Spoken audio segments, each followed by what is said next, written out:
अस्सलाम वालेकुम व्यूअर्स, अफ़सा सिंधी हाथी शल्ता मां हाज़िर आहियां। अॼु असांजो टॉपिक आहे टालपुरनि जो दौरु। सिंधी अदब में टालपुरनि जो दौरु कहिड़ो किरदारु अदा करे थो। टालपुर जेके आहिनि सिंध ते कॾहिं आया, उन्हनि जी हुकूमत कीअं रही आहे, जंहिंसां उहो पढ़ंदासीं। ठीकु आहे। टालपुर 1772 ईस्वी खां 1843 ईस्वी ताईं सिंध ते क़ाइमु रहिया। टालपुरनि 1772 ईस्वी में सिंध ते हुकूमत क़ाइमु कई। 1843 ईस्वी ताईं, यानी 1843 ईस्वी में सिंध ते अंग्रेज़नि कब्ज़ो कयो। हिन दौर में सिंधी शाइरी तरक़ी कई ऐं अरूज़ी शाइरी जो रवाजु आम थियो। यानी जेका सिंधी क्लासिकल शाइरी हुई, उनमें बि तरक़ी आई ऐं अरूज़ी शाइरी जो रवाजु बि आम पियो। जॾहिं त बाक़ाइदा अरूज़ी शाइरी जी शुरूआति थी हुई, उहा कलोड़नि जे दौर में थी हुई। उन ते बि असां इंशाअल्लाह अलॻि सां लेक्चर ठाहींदासीं। उनखां पोइ सिंधी नसर लिखजण जी बाक़ाइदा शुरूआति हिन दौर में थी हुई। सिंधी नसर जेका असांखे शुरूआती ओञाण मिलनि था न, उहे टालपुरनि जे दौर में मिलनि था।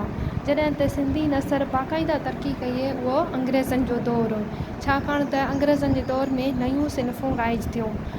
अंग्रेज़नि जेको आहे न, उन्हनि जेको आहे सिंधी ॿोली खे जेको आहे रस्मुल ख़त ठाही ऐं जेको उनखां पोइ जेको आहे न, मुख़्तलिफ़ ॿोलियुनि मां ॿियनि मां जेके तर्जुमा थिया ऐं सिंधी में, त इन करे उनखां पोइ जेको आहे नयूं नयूं सिनफ़ूं राइज थियूं, त सिंधी नसर लिखजण जो बाक़ाइदा रवाजु पियो। माना जॾहिं त शुरूआती ओञाण जेके आहिनि नसर जा, उहे असांखे टालपुरनि जे दौर में मिलनि था। त इहो बि तव्हांखे ज़रूरु ज़हन नशीन हुअणु घुरिजे। त किथे बि तव्हांखां को वाइवास में इंटरव्यू में सुवालु पुछनि त तव्हां ईअं ॿुधाए सघो था त शुरूआती ओञाण जेके आहिनि नसर जा, उहे टालपुरनि जे दौर में मिलनि था ऐं बाक़ाइदा जेका नसर लिखजणु शुरू थी आहे, उहा थी आहे अंग्रेज़नि जे दौर में। ऐं जॾहिं त टालपुरनि जे दौर खां पहिरीं असांखे नसर बिल्कुलु नथो मिले, शाइरी मिले थी। हिन दौर में बेत सां गॾु काफ़ी बि घणी तरक़ी कई। गज़ल जी बाक़ाइदा इर्तिक़ा टालपुरनि जे दौर में थी। गज़ल बि अरूज़ी शाइरी जी मेन सिनफ़ आहे, उहा बि असां इंशाअल्लाह हिन ते अलॻि सां ॻाल्हाईंदासीं। सचल सरमस्त सैयद साबित अली शाह, मीर नसीर ख़ान, मीर हुसैन अली ख़ान ऐं ख़लीफ़े करमुल्लाह शिकारपुरी जी गज़लनि जा नमूना पिण असांखे मिलनि था। मौलूद जी सिनफ़ हिन दौर में वॾी तरक़ी कई। उनखां सवाइ केतिरियूं ई मदाहूं, मनाजात ऐं मौजज़ा मुनाक़वा हिन दौर में लिखिया विया। हीअ जेके आहिनि जेको आहे हीअ बि शाइरी जूं सिनफ़ूं आहिनि, मदाहूं, मनाजात, मौजज़ा, इहे बि जेके टालपुरनि जे दौर में लिखिया विया। मरसीअ जो बाक़ाइदा रवाजु हिन दौर में पियो। सैयद साबित अली शाह मरसीअ जो बाकमाल शाइर हो। ठीकु आहे। हीअ बि जेका आहे मेन पॉइंट आहे, तव्हांखे ज़रूरु नशीन हुअणु घुरिजे। मरसीअ जो रवाजु टालपुरनि जे दौर में पियो ऐं सैयद साबित अली शाह मरसीअ जो बाकमाल मशहूरु शाइर हो। हिन दौर में हिंदू शाइरनि जो बि शहर मिले थो, जहिड़ो कि सामी जा सलूक, दिलपत ऐं गुरु आसू जो बि शहर मिले थो। इहे मेन शाइर आहिनि। इंशाअल्लाह हिन ते जल्द मां कोशिशि करे ज़रूरु वीडियो ठाहींदसि। उनखां सवाइ शहर जूं ॿियूं बि मशहूरु सिनफ़ूं हिन दौर में राइज थियूं, जहिड़ो कि टीह अखरी, झूलड़ूं, घड़ोली वग़ैरह वग़ैरह। टीह अखरी थे तफ़सील सां त पाण इंशाअल्लाह हर लेक्चर में ॻाल्हाईंदासीं, पर जेको आहे मुख़्तसिर तौरु टीह अखरी में ईअं शाइरी हूंदी आहे त अलिफ़ खां वठी ये ताईं हर लफ़्ज़ खां, अलिफ़ खां, बे खां, ते खां, हर जेको लफ़्ज़ आहे न, त सिंधी अरबी रस्म ख़त जो उन ताईं शेअर हूंदो आहे लाज़मी। ऐं अरबी में त जेके आहिनि 28 लफ़्ज़ आहिनि, उनमें जेको आहे न हमज़ो ऐं जेको आहे लाम आहे, उहे जेके ॻराए वेंदा आहिनि, ॿिनि खां इज़ाफ़ो कयो वेंदो आहे।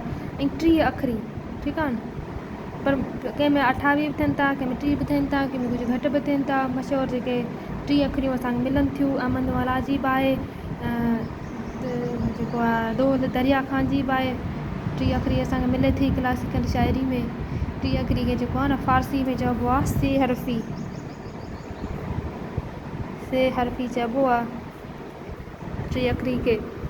ऐं 30 अखरी में अलिफ़ खां वठी ये ताईं हर जेको लफ़्ज़ हूंदो आहे न, अलिफ़, बे, ते, से, पे, जीम, हर जेको लफ़्ज़ ते शेअर हूंदो आहे। ठीकु आहे। या 30 अखरी हूंदी आहे, ईअं लिखे अथई जानशीन जो ऐं झूलड़ूं ऐं घड़ोली जेके आहिनि असांखे मिलनि थियूं सचल जी जेका आहिनि शाइरी में ज़िंदगी मिलनि थियूं। घड़ोली ऐं झूलड़ा फ़क़ति सचल जे रिसाले में मिलनि था। हिन दौर में सचल हमो सत जो नारो हयूं ऐं वहदतुल वजूद जो खुलम खला ज़िक्र कयो। उनखां सवाइ नसर जा इब्तिदाई नमूना टालपुरनि जे दौर में मिलनि था। इहो हो असांजो मुख़्तसिर नंढो लेक्चर ऐं जंहिंमें असांखे ख़बर पई त टालपुरनि जे दौर में जेको आहे न नसर जी बाक़ाइदा शुरूआति थी ऐं गज़ल जी जेका बाक़ाइदा इर्तिका टालपुरनि जे दौर में थी मौजूद उहा हिन सिन्फ़ जी जेका आहे पैदावार ऐं उनखां सवाइ मशहूरु जेके सिन्फ़ूं आहिनि टी अखरी झूलड़ूं घड़ोली वग़ैरह उहे बि हिन दौर जूं जेके आहिनि टालपुरनि जे दौर जी पैदावार आहिनि। ऐं मशहूरु शाइर सचल सरमस्त जो तालुक़ु बि टालपुरनि जे दौर सां आहे। सो टालपुरनि जो दौरु असांजे सिंधी अदब जी तरक़ी में तमामु घणो अहम किरदारु अदा करे थो।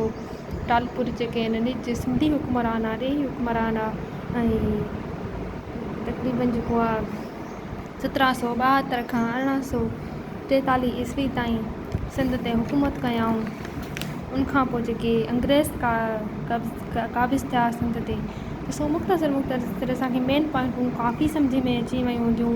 उमेदु आहे त तव्हांखे वीडियो पसंदि आई हुजे त ज़रूरु शेयर कंदा लाइक कंदा ऐं ख़ुशि हूंदा। अल्लाह हाफ़िज़।